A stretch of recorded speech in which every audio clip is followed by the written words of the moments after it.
y tenemos ya en sala a nuestro próximo conferencista, la próxima impartición, un hombre que me ha bendecido muchísimo, un hombre el cual estimo muchísimo a él, a su casa, a su familia, su testimonio, su fe, su perseverancia en los principios de la Torá. Me ha bendecido mucho, mucho de lo que he aprendido, lo he aprendido con él, con toda su escuela, con todas sus transmisiones, con sus clases. Y de verdad que es un honor que esté conmigo en este tiempo, así que vamos a recibir con un fuerte aplauso con nosotros en este tiempo a nuestro amado Moré y Roé, José Arroyo con nosotros. Vamos a recibirlo con un fuerte aplauso. Dios mío, pero Dios mío. Mi Roé, bienvenido. Shalom Alejem, Brian, qué bueno estar aquí contigo. De verdad, es una bendición. De verdad te lo agradezco, te agradezco la invitación. Yo no acostumbro enseñar durante los tiempos de Moedim, no es lo que hago, pero cuando recibí tu invitación sentí de parte de Rúa que debía aceptarla y sentí de parte de Rúa que debía estar aquí, así que aquí estamos hoy Amén, para hacer amén. lo que el Eterno quiera hacer. Amén. Gracias, mi Roe. Lo sé que este tiempo es un tiempo muy solemne, donde nos encerramos, donde estamos conectados, pero sabemos que hay tanta gente que a veces dice, ¿dónde estoy? ¿Y qué hago? Y dónde me puedo reunir? Y gracias al Eterno por ustedes que dicen sí a esta cita y estoy honrado, bendecido de que mi plataforma le pueda recibir en este tiempo. Súper bendecido, le veo hermoso, le veo radiante. Creo que este tiempo de Yom Kippur nos tiene así como radiante, como no sé, yo siento algo muy lindo en mi corazón en este Es un tiempo, tiempo de transformación, es un tiempo de muy transformación fuerte. espiritual, así que eso es lo que estamos haciendo, renovándolos en el Eterno. Amén. Así que mi Ro, este canal es tuyo. Esta gente que está ahí lista, ya más de 80 personas conectadas en vivo ahorita con nosotros. Te las dejo en pantalla. Quiero que compartas con ellos de lo que el Eterno ha puesto en tu corazón. Brian Cubillan TV es todo tuyo. No sé, siento una expectativa muy fuerte. Vamos para allá. Vamos con Gracias, todo. gracias. Mira, Gracias. Brian, te agradezco este tiempo. Hoy vengo en calidad de Moré, hoy vengo en calidad de maestro. Me invitaste como Moré, pusiste Moré, vengo como Moré. Hay tiempo para profeta, hay tiempo para Roé, para ser pastor, pero yo creo que es tiempo de traer un poco de educación y el Eterno, ¿verdad? Pues me ha permitido moverme en ese ministerio. Yo creo en los 5 ministerios y yo creo que cada uno son importantes. Así que hoy quiero traer un poco de lo que el Eterno me ha dado y específicamente yo quiero hablar hoy eh, sobre Yom Kippur en el contexto de caos y orden, específicamente en el contexto de caos y orden. Y quizás no me van a ver hoy tan fogoso como cuando estoy predicando o, ¿verdad?, en esos otros menesteres, pero hoy me van a ver un poco más educativo porque es el área en que sentí de parte del RUA moverme. No estoy con mi computadora habitual porque está en reparaciones, así que no tengo ni siquiera el sistema de sonido que uso ni nada. Si no se oye bien o la conexión no es muy rápida o lo que sea, me avisas, ¿verdad? Porque estoy improvisando con lo que tengo al momento. Hashem. Pero nada, hoy vamos a estar hablando sobre Yom Kippur en el contexto de caos y orden. Específicamente voy a estar tocando los siguientes temas. A mí me gusta cuando enseño dar primero los temas adelante para que la gente sepa por dónde voy. Vamos a introducir el concepto de caos y orden con respecto al antiguo cercano oriente, para que la gente pueda entender qué es caos y orden y qué es lo que era para el antiguo cercano oriente este tema. Vamos a ver a Yom Kippur, Moed, este tiempo señalado de Yom Kippur, como un restablecimiento del orden cósmico. Y vamos a ver paralelos con el antiguo cercano oriente, que rituales similares que ocurrían, por ejemplo, en Babilonia. Y también vamos a tomar un tiempo para considerar la figura de Hasatán, el enemigo del orden, porque es una figura que normalmente aparece en Yom Kippur como el acusador. Y vamos a ver cómo la evolución de esa figura hasta el concepto actual. Vamos a hablar sobre la centralidad del arca del pacto en el tiempo de Yom Kippur y la expiación, y vamos a ver el juicio final y el triunfo sobre el caos al final de Yom Kippur. Así que eso es lo que vamos a estar prácticamente cubriendo hoy. Específicamente quiero compartirles una imagen de cómo lo vamos a estar haciendo. Hoy específicamente vamos a estar usando esta metodología. eh, se ve en la pantalla. Ok, se ve en la pantalla la gráfica que te estoy enseñando, ¿no? Ahora sí. Ahora se ve.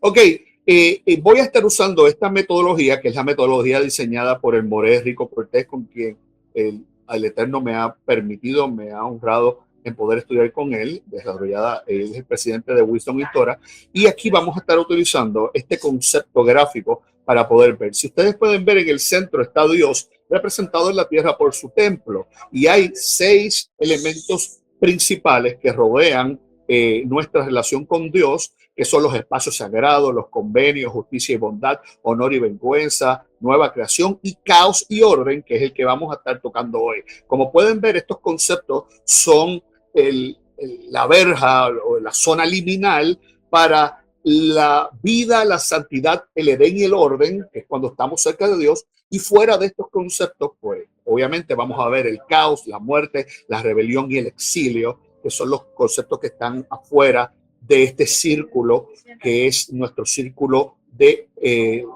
relación con el Eterno. Así que específicamente hoy vamos a tocar el tema, que es ese circulito que se encuentra al suroeste, ¿verdad? De esa gráfica, que es caos y orden, o quizás pudiéramos decir caos y creación. ¿Okay? Ahora, voy a estar tocando este tema utilizando unos recursos académicos que los quiero compartir. Y estos recursos académicos que quiero compartir son los siguientes. Voy a estar usé, y se los recomiendo para que ustedes también los busquen, el libro que se llama The Conflict Myth and the Biblical Tradition. Está escrito por Deborah Scogin Valentine, y ella analiza cómo los mitos de lucha entre el caos y el orden influyeron en las escrituras hebreas, incluyendo rituales como el de Yom Kippur. Otro libro que voy a estar considerando y que se recomiendo que lo puedan buscar, se llama The Priestly Vision of Genesis 1 por Mark Smith, y profundiza en cómo la creación en Génesis y otros textos bíblicos lidian con el caos y el establecimiento del orden divino.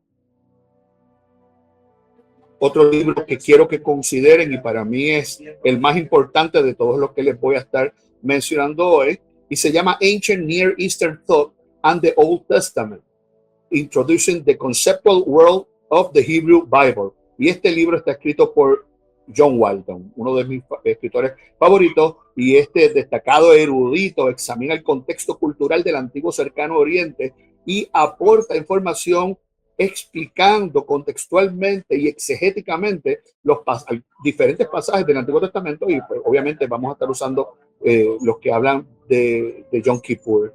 Y otro libro que quiero que consideren, y todos estos libros los pueden conseguir en Amazon, hay algunos que son un poco más económicos, también los consiguen en PDF o en Kindle.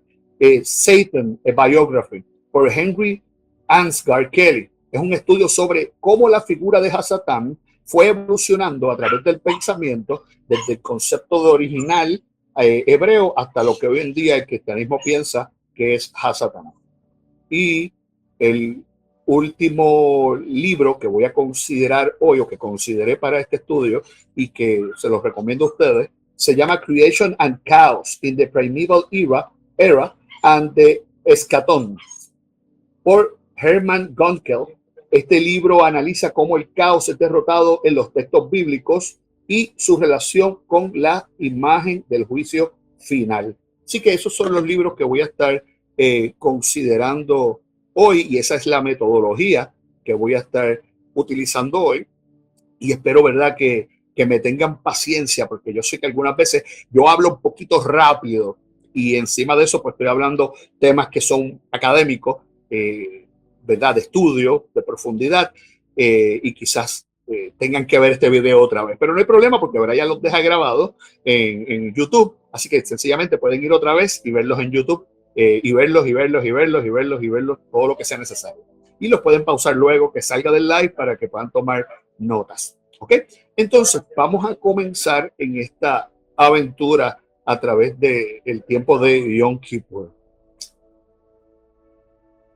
Ok, comencemos con una introducción sobre el caos y el orden en el antiguo cercano Oriente. El concepto de caos y orden, o cosmos, que es el nombre propio en griego, se denomina cosmos, era central en las culturas del antiguo cercano Oriente. Civilizaciones como lo es Babilón, la civilización babilónica, la egipcia y la cananea creían que el caos era una fuerza destructiva primordial que los dioses debían controlar para mantener el orden en el mundo. El caos en estas culturas representaba el desorden, la falta de vida, lo imprescindible y lo destructivo. Por otro lado, el orden significaba estabilidad, vida, estructura y justicia, representado por el poder de los dioses y de los reyes. El cosmos era la creación, el universo perfectamente estable, fungiendo en armonía entre todos sus elementos, según fue diseñado y según fue creado. El término cosmos era sinónimo de orden y vida. Por otro lado, el término caos es equivalente a una descreación, o sea, la creación adulterada y su orden desvirtuado. Caos es equivalente a un desorden universal. En el mundo antiguo, por ejemplo, uno de los roles principales del rey era mantener ese orden cósmico, gobernando con justicia y protegiendo a su pueblo del caos. El rey no era solo un líder político, sino también un agente divino, o sea, un representante de Dios, un encargado de asegurar que las fuerzas del caos no destruyeran el equilibrio del mundo. Este contexto cultural nos ayuda a entender un poco más algunas imágenes y símbolos de la Biblia, porque entonces podemos ver el concepto de rey como el representante de Dios aquí en la tierra. Y si lo fuéramos a considerar con Yeshua, nos abriría una ventana para nosotros poder ver una imagen mucho más amplia. Ahora, ¿qué tiene que ver todo esto con Yom Kippur? Y cómo Yom Kippur podemos considerarlo como el restablecimiento del orden. Esta es la segunda parte que quiero hablarles, precisamente Yom Kippur y el restablecimiento del orden. En la tradición judía, Yom Kippur es el día más sagrado del año, un día de expiación y de purificación. En este día, el sumo sacerdote hacía sacrificios para expiar los pecados del pueblo y restaurar el orden divino que había sido perturbado por el pecado.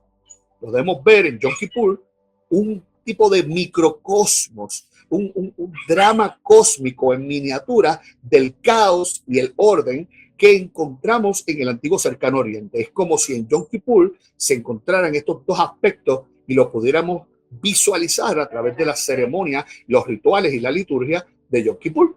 El pecado es visto como una forma de caos, una ruptura en el orden divino, que fue precisamente el pecado el que trajo la destrucción y la muerte en la tierra. Y la muerte, a diferencia de la vida, la muerte está relacionada con el caos y la destrucción del ser humano, del cuerpo, que fue creado para que viviera eternamente. Así que el cuerpo fue creado como orden divino en un cosmos para que el Eterno tuviera una relación con nosotros, y el pecado vino a traer caos y destrucción y por consiguiente pues trajo muerte. Ahora, uno de los rituales más importantes de Yom Kippur es el que muchas veces conocemos en español como el chivo expiatorio. Se separaban dos machos cabríos, ¿verdad? Se seleccionaban dos machos cabríos. Uno era sacrificado en el templo y el otro era enviado al desierto cargando simbólicamente los pecados de la comunidad. Este acto representaba la eliminación del pecado, por ende, la eliminación del caos, aquello que había traído desorden, porque si tus nombres eran inscritos en el libro de la vida, íbamos a tener un año bueno y fructífero. Pero si nuestros nombres no eran inscritos en el libro de la vida a causa del pecado, íbamos a vivir en desorden, íbamos a vivir en caos. Así que se sacaba este animal fuera del campamento, permitiendo entonces que el pueblo volviera a ese estado de pureza y orden. Y muchas veces no lo hemos considerado de esta manera. Y yo no estoy abundando en todos los pormenores y en todos los detalles de Yom Kippur, porque me imagino que después de tantas conferencias que están, ¿verdad?, que han recibido desde ayer, pues muchos de estos temas ya se tocaron. Y no estoy trabajando con los rudimentos, sino que me estoy yendo a un área académica un poco más profunda. Pero cuando nosotros entendemos que el pecado no es solamente la acción mía que va en contra de lo diseñado por Adonai y estipulado en su ley, porque sí sabemos que la paga del pecado es muerte. Así que el pecado es el violar la Torah de Dios, nos dice el Brit Hadashah. Pero entonces tiene la consecuencia de la muerte. La muerte no estaba diseñada en el diseño original. El diseño original de perfección en el cosmos, en la creación, era de vida. Por lo tanto, cuando entra el pecado trae desorden, y el desorden trae caos, y el caos trae muerte. Y eso es entonces lo que sucede en Yom Kippur. Se revierte precisamente ese caos, se revierte precisamente ese desorden, se revierte precisamente la muerte. ¿A través de qué? A través de una expiación. ¿Y qué es una expiación? Una expiación no es que se ignoraron mis pecados. Una expiación no quiere decir que el Eterno sencillamente lo perdonó y ya está. Habían suficientes sacrificios para perdonar pecados en los sacrificios que aparecen en la Torá. Eso no hay ningún problema. Ahora, el problema no es el perdón del pecado, porque un pecado normal es algo que tú hiciste que violó la Torá sin darte cuenta o sin querer hacerlo. Pero cuando tú, más allá que violar la Torá, lo hiciste a propósito por rebeldía, porque tú te impusiste que lo querías hacer y a sabiendas violaste la Torá, ese pecado de rebeldía, ese pecado de desorden, ese pecado que trae muerte a ti y a toda la nación, no tenía perdón, no tiene perdón. Entonces, no había ningún sacrificio en la Biblia que pudiera eliminar ese pecado. Ahí es donde entraba Yom Kippur, la misericordia del Padre. Por eso en muchas de las oraciones y en los piyutim de Selichot decimos por tu misericordia infinita, porque no es que el Eterno tenga que perdonarnos, no es que el Eterno tiene que arreglar nuestra vida. Ahora, por su misericordia en Yom Kippur, cuando él veía un corazón genuinamente contrito y humillado, como lo describe el rey David en el Salmo 51, luego de haber pecado gravemente de adulterio y de asesinato, el Eterno lo perdona y él escribe el Salmo 51. Podemos ver que lo único que él puede clamar no es a los sacrificios, porque no había ningún sacrificio que pudiera perdonar esa rebelión. El rey David, como rey, estaba llamado a hacer una copia escrita de la Torá y a hacerlo todos los años y a sujetarse a la Torá. El rey David sabía más que nadie en el pueblo lo que él había hecho y cómo le había violentado la Torá. Por lo tanto, esa rebelión del rey David solamente podía ser expiada ofreciendo un pago a cambio. O sea, cuando hablamos de expiación, este perdón, lo que quiere decir es que él pagó una deuda que nosotros teníamos. Esa deuda me tocaba a mí y no había nada que yo pudiera hacer para no pagar esa deuda. Pero en la misericordia infinita del Señor, él proveyó un vehículo de pago, un sustituto, una persona que iba a tomar mi lugar. En el caso de Yom Kippur eran los sacrificios de Yom Kippur, pero aún así el rey se reservaba el derecho de si perdonaba o no perdonaba al pueblo. Por eso vemos los del vellón, lo de la cinta color roja, verdad que se ponían para saber si el pueblo había sido perdonado o no. Ahora, este ritual de expiación es exclusivo del pueblo judío o esto lo podemos ver en algunas otras partes en el antiguo cercano oriente. Bueno, este tipo de ritual no es exclusivo de la tradición judía. No sé que quizás algunos digan, ¿cómo va a ser? Sí, no es exclusivo de la tradición judía. Por ejemplo, en Babilonia, el festival de Akitu marcaba el año nuevo y tenía un ritual de purificación similar donde se restablecía el orden después de un tiempo de caos. En estos festivales, el rey era purificado y simbolizaba el restablecimiento del orden cósmico. similar a cómo el sumo sacerdote purificaba el pueblo en Yom Kippur. O sea, las veces la hacía el rey. El rey era el representante divino para poder traer expiación al pueblo. Ahora, ¿qué cosa? Porque en nuestro caso, los creyentes en el Mesías, nuestro rey, que fue sacerdote en el cielo ante el trono de Dios cuando murió y resucitó, nos presentó aptos para entrar en el reino del cielo a través de su sacrificio. Él tomó nuestro lugar, él fue la expiación, él pagó lo que nos correspondía a nosotros pagar y es el rey, va a ser el rey en la tierra, va a ser coronado, el rey en nuestra vida y va a ser coronado como rey en la tierra y todos vamos a reconocer que el rey fue el que pagó la expiación, fue el rey el que purificó al pueblo y lo trajo de regreso de caos a orden. Estos paralelos refuerzan la idea de que Yom Kippur no es solamente un acto religioso, sino es un evento que estaba alineado a la cosmovisión del antiguo cercano oriente, de tal manera que ellos entendieran de una manera gráfica lo que el verdadero Dios, o sea, el creador del cosmos, estaba dispuesto a hacer. O sea, el punto de Yom Kippur no es copiar un ritual anterior de Babilonia, el ritual de Akitu, no, es hablarle a las personas en un idioma que ellos conocían, hablarle al pueblo de Israel de la misma manera que se hablaba en el antiguo cercano oriente y que ellos pudieran entender a través de los rituales y a través de la liturgia lo que estaba sucediendo a nivel espiritual, lo que estaba sucediendo a nivel del cosmos y cómo el Eterno estaba volviendo a traer. Así que el pueblo que de aquella época, ¿verdad? Que sí entendía el contexto, porque aquí viene el gap o la brecha que hay entre la gente de aquel tiempo y nosotros con esta mentalidad occidental, pues quizás nosotros no lo podemos ver de la misma manera, pero ellos lo podían entender. Por eso John Walton, y Rico lo repite muchas veces, siempre dice que la Biblia fue escrita a nosotros, pero perdón, fue escrita para nosotros. Yo le puedo sacar provecho, pero no fue escrita a nosotros. O sea, no fue dirigida, no fue hablada en nuestro idioma. Y si tú tratas de entenderla en español o inglés, pues tienes una brecha muy grande de entendimiento. Ahora, aquel pueblo que sí entendía el contexto, podía entender que Hasatán fue el autor del caos y que nosotros le seguimos detrás a su reino de caos por nuestro pecado. O sea, nosotros decidimos pecar. Nadie nos puso una pistola en la cabeza, no tienes que hacerlo. Nosotros lo decidimos.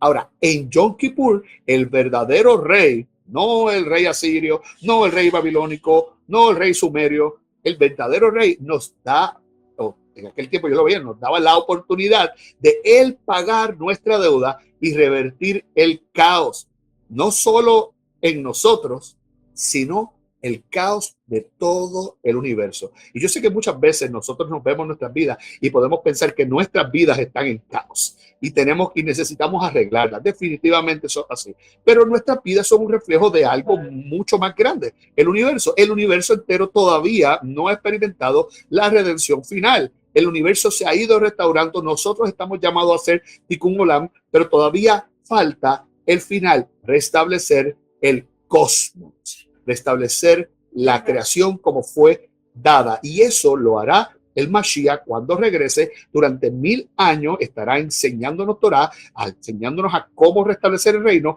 y pasado los 1000 años sabremos que Adonai hará cielo nuevo, tierra nueva, y la tierra será el trono de su gloria.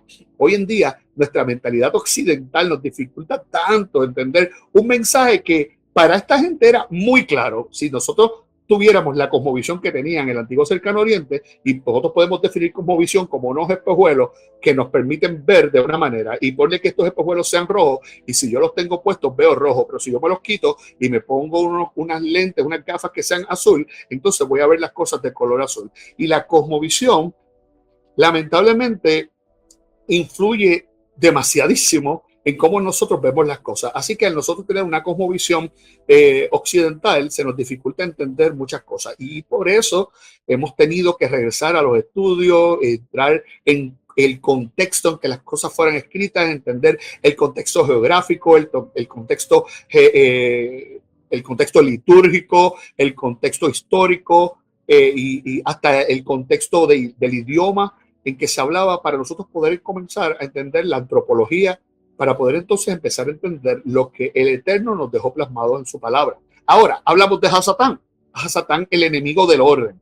Y obviamente no voy a entrar en la figura de Hasatán, porque si yo voy a entrar en la figura de Hasatán, tendría que comenzar a entrar desde Génesis hasta Apocalipsis, y el concepto de los cristianos, el concepto de los judíos, el concepto es un poco diferente el uno del otro, porque es que la figura de Hasatán ha ido evolucionando en el pensamiento del individuo a través de la historia. So, no voy a detenerme en eso, pero si leen el libro que les recomendé, de Satan, a Biography, van a poder entender lo que les estoy hablando. Pero en la Biblia, generalizando, tomando solamente algunas pinceladas, Hasatán es presentado como un adversario, un agente de caos y de desorden. O sea, él presenta lo opuesto a lo que Adonai presenta, mientras que Adonai representa el orden, la justicia y la vida. Hasatán representa el desorden, la tentación y el caos. Si nosotros vemos el libro de Job, por ejemplo, vemos a Hasatán como el acusador, aquel que intenta perturbar el orden y la fidelidad de Job a Adonai. En el contexto de Yom Kippur, podemos entender que el pecado y la impureza que son expiados representan el caos que Hasatán ha introducido al mundo. A lo largo de las escrituras, vemos un conflicto constante entre Adonai, quien crea y sostiene el orden, y las fuerzas del caos, simbolizadas en este caso por Hasatán y el pecado. Yom Kippur, por lo tanto, es un tiempo en que el pueblo de Israel se aparta del caos y busca restaurar el orden divino en sus vidas, apartándose, obviamente, del pecado. Porque, ¿de qué sirve la expiación del pecado en Yom Kippur si posterior a este yo voy a regresar a la misma vida de pecado? Pero obviamente, no se supone que sea así. El propósito de los 30 días de Elul y los 10 días de asombro previos a Yom Kippur es precisamente nosotros poder hacer una introspección y hacer un cambio en nuestras vidas, hacer una teshuvah, hacer un retorno otra vez en dirección al Eterno. Entonces, si nosotros nos damos cuenta que Yom Kippur, y esto ya lo deben haber cubierto algunas de las personas que presentó antes que yo, Yom Kippur es el punto más alto y más importante dentro de un proceso judicial, un proceso que comenzó precisamente en Yom Teruah. En Yom Teruah comenzó un proceso donde se abrió la corte celestial.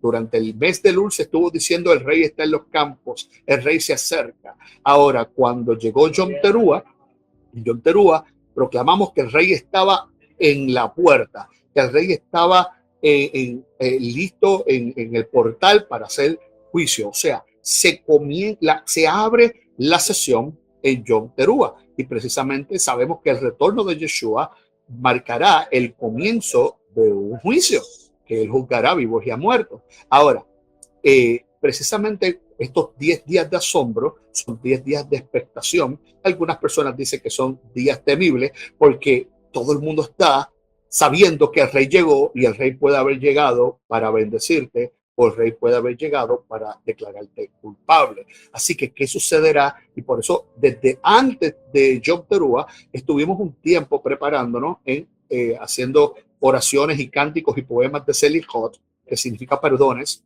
solicitándole perdón al Rey de Reyes y Señor de Señores, quien tiene la última palabra y que no hay nada que yo pueda hacer para comprar su perdón. Así que lo estuvimos haciendo, y la llegada del rey se marca en Yom Kippur, y entonces, estando entronizado, sentado en su trono, se abren los libros, y en Yom Kippur se expía. En Yom Kippur él da su palabra donde dice: tú has sido perdonado, tú has sido eximido de la culpa, porque yo voy a decidir pagarla. Yo te pongo estas perlas de gran valor en tus manos para pagar la deuda que existe. Entonces, es precisamente en Yom Kippur, y desde Yom Teruah hasta Yom Kippur, el sonido de chofar, tratando de que Hasatán no pueda proclamar, proferir palabras en contra de nosotros. Y entonces en Yom Kippur se llama Día de la Expiación o Día de las Suertes. El nombre original era Yom HaKippurim, el Día de las Suertes, porque es donde Adonai proclamaba la suerte que tú y yo íbamos a vivir durante el resto del año. Así que Yom Kippur, que es una abreviatura de Yom HaKippurim, es el día que el Eterno decidió expiarnos. Algunas veces los cristianos usan mucho pesas para tratar de hablar sobre el perdón de nuestros pecados, y yo algunas veces les recomendaría que se fueran más por Yom Kippur, porque Yom Kippur deja más claro lo que es el perdón de los pecados. Ahora, o la paga de ese pecado, porque no es que no los borró, es que él pagó el precio que tú y yo teníamos que pagar. Ahora, vamos a ver, ya que vemos a Yom Kippur como un día de juicio y un día de expiación, o en el que se paga el precio que tú y yo teníamos que pagar, vamos a ver que el protocolo de Yom Kippur empieza en los atrios, se envía uno de los chivos hacia afuera de la ciudad, pero entonces se recoge sangre de este sacrificio y se lleva hasta el propiciatorio, hasta el arca del pacto. Entonces, el arca del pacto se encontraba en el lugar, dentro del lugar santo, detrás del velo, lo que luego le llamaron el lugar santísimo. En realidad la Biblia no menciona ese término, lugar santísimo, pero es en el área del lugar santo, en el área del tabernáculo, de la morada de Adonai, detrás del velo, se encontraba el trono de Dios, que era precisamente el arca del pacto. Y el arca del pacto prácticamente no era parte de la obra teatral o de la recreación durante todo el año, excepto Yom Kippur. Entonces, en Yom Kippur, el arca del pacto entraba en escena. En el corazón del protocolo de Yom Kippur, definitivamente se encuentra el arca del pacto. Es la pieza central de ese lugar santísimo en el templo, que representa, como les mencioné, el trono de Adonai. El arca no era simplemente un objeto sagrado, sí era un objeto sagrado, pero no era simplemente eso. En su construcción y simbolismo encontramos una profunda similitud con los tronos reales del antiguo cercano oriente y de Egipto. Vamos a ver, la construcción del arca del pacto no era meramente una caja, era una silla real con una caja debajo. Al igual que los tronos de los reyes, de estas culturas, el arca estaba flanqueada por dos querubines, seres angelicales que custodiaban el trono de Adonai. Y vamos a ver que en el caso de los tronos de los reyes de Egipto y del antiguo cercano oriente, solían tener esculturas de querubines, seres celestiales o animales míticos, a cada uno de los lados, simbolizando el poder y la protección de ese trono y la autoridad de quien estaba sentado en el trono. Así que vamos a ver que es bien similar. Si nosotros le quitáramos la parte del cofre, del arca, y dejáramos solamente los querubines con el propiciatorio, o como le dicen en inglés, the mercy seat, precisamente, pues ahí pudiéramos notar que es un tipo de trono, pero precisamente debajo del asiento del trono, en una urna o cofre, se encontraba la constitución del reino. Cuando nosotros vemos algunos tronos del antiguo cercano oriente, específicamente de Egipto, vamos a ver un trono de oro con dos querubines a los lados, y vamos a ver que debajo se deslizaba una caja que tenía la constitución del reino, o sea, las leyes que el rey debía guardar y administrar. Y cuando había un juicio, el rey se sacaba la caja y allí estaba la constitución que el rey iba y las leyes que iban a utilizar para hacer juicio. Entonces, en Yom Kippur es el día en que el sumo sacerdote entraba hasta el lugar santísimo para estar frente al trono del Señor y precisamente salpicar la sangre en el propiciatorio. Así que vamos a ver que hay una similitud en los tronos del antiguo cercano oriente de Egipto, muy similar al arca del pacto que contenía la Torá y la constitución del reino de los cielos, y que, ¿verdad?, que era la guía del pacto entre Dios y el pueblo de Israel. Ahora, el arca del pacto entonces no era solo un símbolo del acuerdo entre Dios y su pueblo, sino que representaba, como les mencioné, el trono de Dios mismo, el trono de Dios aquí en la tierra. Una vez al año, en Yom Kippur, el sumo sacerdote que representaba a toda la nación de Israel entraba al lugar santísimo. O sea, al salón real donde habitaba la presencia del rey del universo. Entonces, es importante notar que el rey, el sacerdote, el sumo sacerdote, llevaba precisamente un trabajo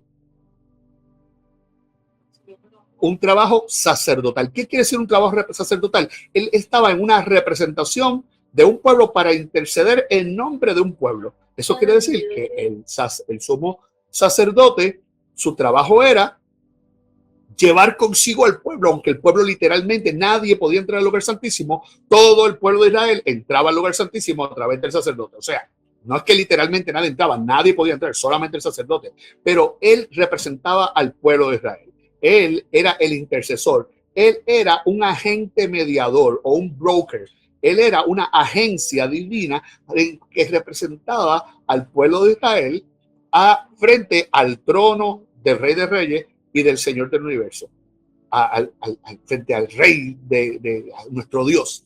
Así que este acto litúrgico seguía protocolos que tenían paralelos con las audiencias reales en el antiguo cercano oriente. Los reyes recibían a sus súbditos y embajadores en sus tronos, donde dictaban juicio y administraban su reino. Sin embargo, en este caso, el sacerdote debía despojarse de sus vestiduras sacerdotales, dejando a un lado cualquier símbolo de autoridad o dignidad humana. ¿Por qué?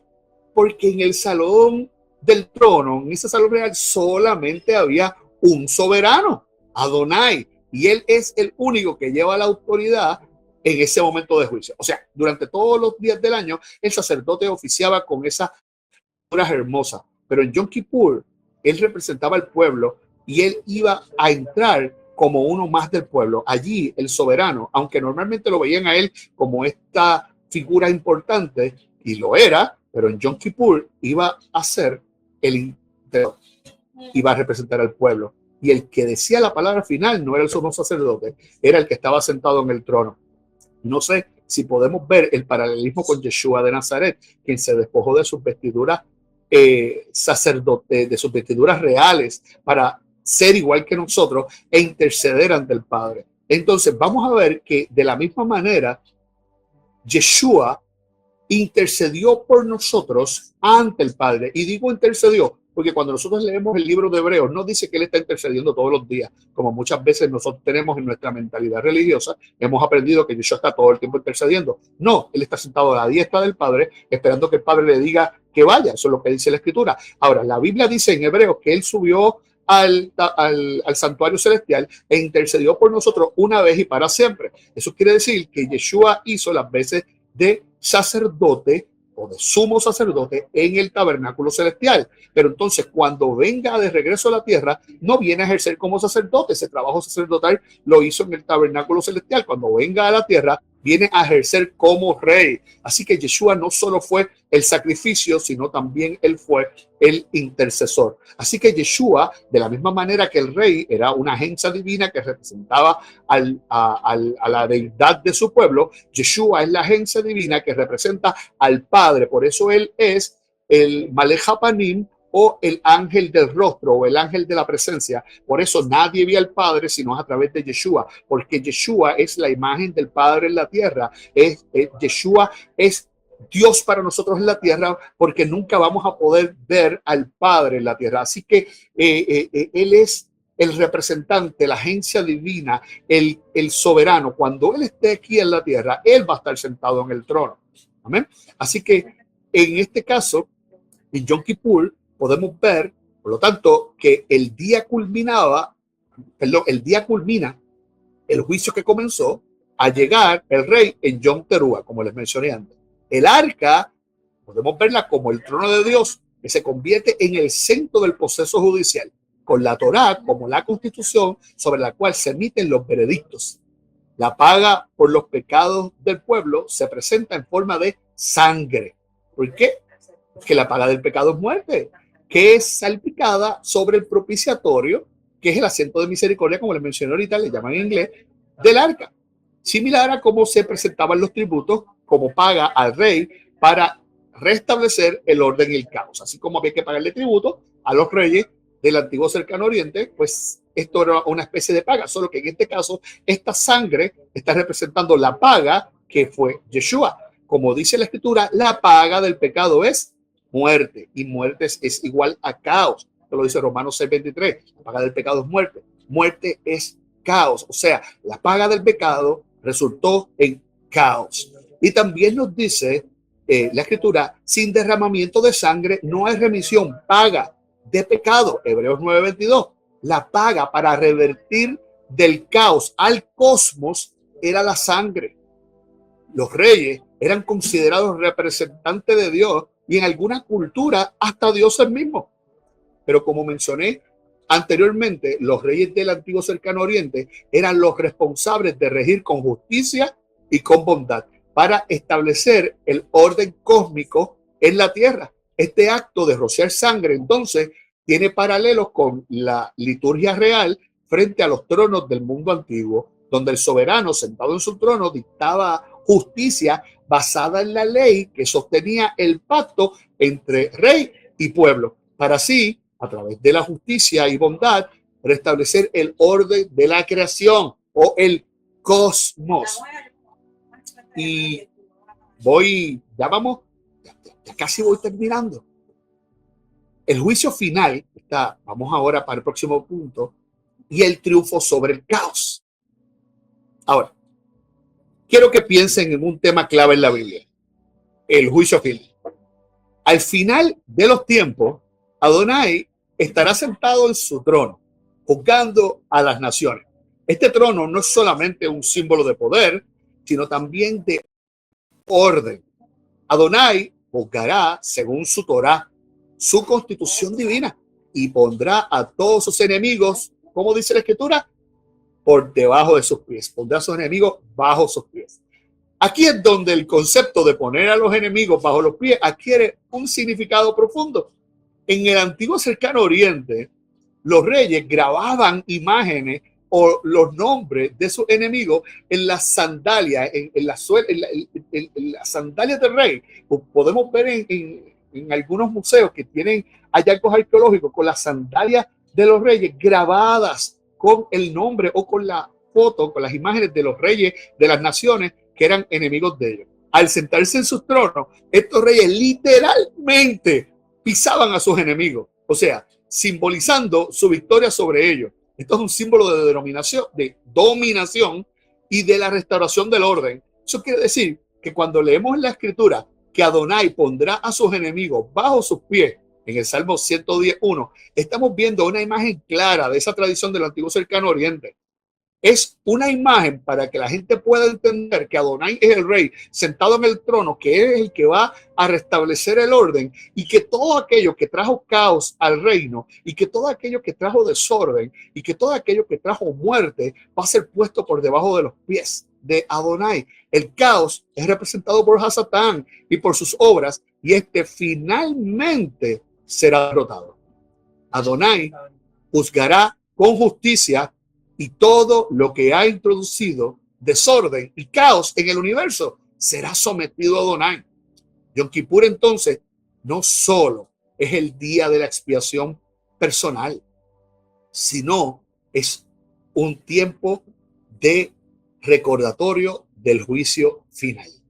Es un tiempo de expiación por la nación, no por el individuo, sino por la nación, donde el sumo sacerdote pagaba de su bolsillo los sacrificios de expiación para todo el pueblo, y todo el pueblo era representado a través del sacerdote, del sumo sacerdote, y la liturgia que él llevaba a cabo, y el sacrificio y la sangre salpicada en el propiciatorio. Pero, como lo podemos ver, es un paralelismo y es un recordatorio de que va a haber un juicio final. No solamente un juicio anual, sino un juicio final cuando Adonai establecerá su orden perfecto y eterno. Como en los antiguos rituales de reyes, Adonai establecerá su reino y gobernará con su Torá como constitución, y pondrá a todos sus enemigos bajo sus pies, eliminando el caos, no por un año, sino para siempre. Bueno, Brian, yo estoy ya acabando con esta presentación. No sé si adelanté, si no adelanté, porque sé que el tiempo estaba un poquito atrasado, pero en conclusión, Yom Kippur no es solamente, Brian, una celebración religiosa más. Es Yes. parte de una narrativa grande que trata sobre la lucha entre el caos y el orden en el contexto del antiguo cercano oriente. O sea, podemos ver que este día refleja una verdad cósmica, que el caos no tiene la última palabra. Adonai en su poder y justicia traerá un fin al caos y al desorden, poniendo a sus enemigos bajo sus pies y restaurando el orden perfecto en su creación. Por eso los Moedim de otoño son una imagen profética del tiempo por venir, incluyendo desde el protocolo de entronización de Yeshua como rey, el juicio de las naciones y la eliminación del caos y un revertir hacia un nuevo orden, un nuevo cosmos, una nueva creación. Así que eso es lo que yo quería compartir con ustedes, porque muchas veces nos Wow. enfocamos en las verdades espirituales, nos enfocamos en el protocolo o en la liturgia o ¿verdad? Lo que significa, pero muchas veces no vemos cómo esto trasciende y cómo el final fue escrito desde el principio y cómo precisamente estos tiempos señalados son en hebreo Mikra Kadosh, que significa literalmente santa convocación, pero Mikra Kadosh, que significa convocación santa, Kadosh es santa separada, pero Mikra significa convocación, o sea, yo fui llamado a asistir, somos llamados a hacer acto de presencia en tiempos como este, pero Mikra también significa ensayo, o sea, que de cierta manera Yom Kippur es un ensayo anual, una práctica, un rehearsal, lo que la gente hace antes de la boda, o sea, que la gente practica cómo camina, cómo van, dónde se paran antes de la boda, pues es una práctica antes del juicio. Entonces todos los muedim lo han sido, todos los muedim lo han sido. La práctica de cuando Yeshua iba a venir, iba a morir, iba a resucitar, cuando iba a ser derramado su Ruach HaKodesh, todos esos eran ensayos. Ahora se cumplieron. ¿Por qué los celebramos si ya se cumplieron los ensayos? Porque Yeshua dijo, hagan esto en memoria de mí, y lo dijo mientras celebraban Pesach. Ahora, ya no hacemos lo que pasaron como ensayos, lo hacemos como memoriales, como recordatorios. Ahora, y estos que todavía se han cumplido parcialmente, porque hemos visto algún cumplimiento de estas, ¿verdad? Vemos el nacimiento de Yeshua, Sukkot, vemos a Barrabás y Yeshua, vemos los dos chivos de Yom Kippur. O sea, hay muchas cosas que podemos ver que han tenido un cumplimiento parcial, pero este cumplimiento final, este cumplimiento total, este cumplimiento profético del final de los tiempos todavía no se ha dado. Pero si él cumplió los Moedim de otoño, los va a cumplir también los Moedim los de primavera, va a cumplir también los Moedim de otoño. Ahora, mientras tanto, ¿qué yo hago? Yo estoy ensayando y el arrepentimiento nos toca todos los días, no solamente en Yom Kippur. Pero entonces, ¿por qué hacemos estos actos de arrepentimiento en Yom Kippur? Porque es un ensayo divino de ese día. Y Sukkot lo mismo, va a ser un ensayo de las bodas del Cordero y del reino milenial, representado no solamente por los 8 días de Sukkot, sino también la nueva creación representada en Shemini Hatzeret. Entonces, tiene un significado profético tan profundo que si nosotros sencillamente lo ignoramos, no nos estamos perdiendo revelación de la palabra para nosotros hoy en día. Y es importante que nosotros entendamos que la Biblia nos sigue hablando hoy en día a ti y a mí. No fue escrita a mí, no fue escrita hacia Brian, no fue dirigida hacia José Arroyo, pero fue escrita para que generación tras generación quedara allí, porque la palabra escrita solamente con tinta, ese logos que está allí puesto, sí tiene una importancia, pero a través del Ruach HaKodesh y el mismo Yeshua, la Torah viviente, para nosotros cobra un sentido increíble. Los judíos le dan un sentido brutal a la Torah. Para ellos significa muchísimo, ellos lo estudian. Muchas de las interpretaciones que nosotros tenemos hoy sobre las fiestas de otoño vienen de los sabios judíos que pudieron entender, pero nosotros ahora que conocemos a Yeshua sabemos que es Yeshua la figura a quien ellos se referían. Pero nosotros nosotros que ya tenemos a Yeshua, nosotros que ya hemos sido investidos con el Ruach HaKodesh, entonces para nosotros es poder esa revelación de lo que está escrito en la palabra. Por eso algunas veces me da tanta lástima personas que conocen a Yeshua y quieren ignorar los rudimentos de la fe que están puestas en la Torá y piensan que eso ya es viejo, que eso ya no existe, que eso no es necesario. Y cuando nosotros tenemos a Yeshua, déjame decirte que la Torá se hace completa, la Torá se hace viva, porque yo conozco personas que han sido judíos y se convirtieron y ellos dicen que ahora son judíos completos, porque ahora conocieron a Yeshua y Yeshua le dio compleción o le hizo completa, ¿verdad?, su fe en la Torá. Así que quería traerles esto porque este paralelo del juicio es importante que nos metamos en la mente. Sí, Yom Kippur es sobre perdón. Sí, Yom Kippur es sobre perdonar. Sí, Yom Kippur es sobre arrepentirnos. Sí, Yom Kippur es sobre retornar. ¿Pero para qué? Porque un día vamos a tener que rendir cuentas. Y ese día que vamos a rendir cuentas ya no hay camino atrás, ya no hay vuelta atrás. Ese día es el final. Así que para algunos la final trompeta será sonrisa y para otros la final trompeta será el crujir de dientes. Así que nos toca a nosotros decidir en la tierra qué vamos a hacer. Por lo tanto, es ahora que tú y yo necesitamos estudiar la Torá, estudiar los Moedim, ver a Yeshua en todo y saber qué es lo que nos espera. ¿Cómo? Practicándolo. Así que vivimos en un mundo de caos, es así, pero tú y yo podemos ser agentes de orden, agentes de cosmos, agentes de restauración. Por eso Yom Kippur es un momento donde nosotros tenemos que comprometernos para que de este año en adelante hacer Tikkun Olam, restaurar, renovar, restituir, arreglar, reparar el mundo. Así que Shalom Alejem, Brian, y gracias por esta oportunidad. Wow, wow, mi amado Roes Moré, qué tremendo, de verdad que ha sido una impartición tremenda. Ahí está toda la gente enviando fuego, aquí la gente está contenta, agradecida, de verdad que esto ha sido tremendo, tremendo. Cada detalle, contexto, historia, esto, referencia, familia, esto ha estado tremendo, mi Roe. De verdad, muchísimas gracias por la oportunidad de poder escucharle. Siempre es un honor, una bendición poder escucharle. Baruch Hashem por su vida. Gracias por tanto amor a toda la comunidad, a toda la familia que sabemos que está por allí conectada también. Le Sí, mandamos tengo un a todo el abrazo. mundo por ahí escuchando. Y el que quiera seguirme en confianza puede buscarnos en las redes. En el canal de YouTube me consiguen lo pueden buscar o por CCM Llave de David o por El Camino de Torah, por cualquiera de los dos. Allí pueden encontrar estudiantes, ¿verdad?, enseñanzas profundas y también música y de todo pueden encontrar. Y también en la página de Facebook me pueden seguir por José Leocadio Arroyo Méndez, que es mi nombre completo. Me pueden buscar allí, me pueden seguir y los invito a que también se unan al grupo de estudio Los del Camino, donde van a poder estudiar más la Torá en contexto. Así Eso. que el Eterno les bendiga y que tengan un Gracias. ayuno llevadero las pocas horas que quedan para entregar este ayuno. Amén, amén, mi amado Robert. De verdad que esto ha sido tremendo, familia.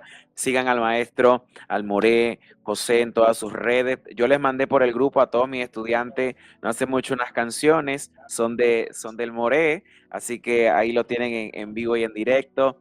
Siempre estamos ahí compartiendo, Moré, sus canciones y todo lo que está haciendo allí también en el canal. De verdad que es una bendición enorme a nuestra vida. Le amamos, le bendecimos y sé que no Gracias. será la última oportunidad, seguiremos Claro compartiendo. que no. Muchísimas gracias por visitar nuestro canal en El YouTube. Eterno les bendiga. Shalom Amén. Alejem. Un Shalom abrazo. Aleichem. Familia, qué tiempo con nuestro amado Moré, hermano, amigo. De verdad que desde el día uno que lo conocí, gracias a mi amigo el profeta Remy Carrillo, al maestro Juan Carlos Suaste, gracias a ellos conozco a este excelente hombre del Eterno que tiene un nivel de estudio tremendo, tremendo. De verdad que esto ha estado tremendo.